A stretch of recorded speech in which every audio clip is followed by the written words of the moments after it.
Bonjour, aujourd'hui je vais vous parler de ce que j'ai vécu hier soir et aussi de ma journée d'aujourd'hui. Hier soir j'étais à la piscine quand Charles Rozoy a gagné sa médaille d'or. C'était incroyable, franchement je crois qu'on a hurlé tous comme des malades. Il y avait toute l'équipe de France qui était là pour l'encourager. Et franchement c'est deux Chinois qui talonnaient aux fesses pour essayer de le battre, quoi. Et donc Charles, lors de la remise de la médaille au milieu, médaille d'or, et de chaque côté, un Chinois médaille d'argent, un Chinois médaille de bronze. C'était vraiment quelque chose de très très fort. Et toute l'équipe de France s'est mise à chanter la Marseillaise, mais d'une puissance inouïe. Franchement, quelle émotion, une émotion incroyable.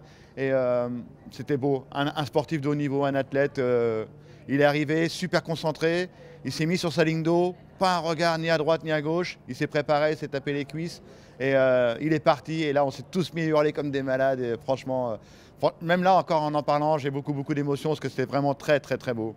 Ensuite, je vais vous parler de ce matin, ce que j'ai vécu aussi. J'étais au tennis de table ce matin et j'ai rencontré un jeune Poitevin du sport adapté. Et je pense que ça va être notre première médaille d'or en sport adapté qui va sortir, puisque là, il a battu son adversaire en 3-7 d'une facilité incroyable. Et demain, il est en demi-finale et je suis sûr qu'il va aller en finale et qu'il va nous ramener la première médaille d'or du sport adapté, parce que ça fait tellement longtemps que le sport adapté n'était pas présent aux Jeux paralympiques. Et que là, on voit qu'ils ont envie d'y aller et qu'ils ont envie de gagner. Et ça a été super fort. Et là, j'ai fini ma journée aujourd'hui avec du sissi-foot.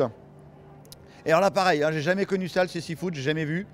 Et là, ce petit ballon avec les gros lots à l'intérieur, un vrai ballon de foot, hein, et des joueurs avec des bandeaux sur les yeux, parce qu'au cas où il y a des malvoyants, des non-voyants, et ils jouent tous ensemble, et à l'oreille.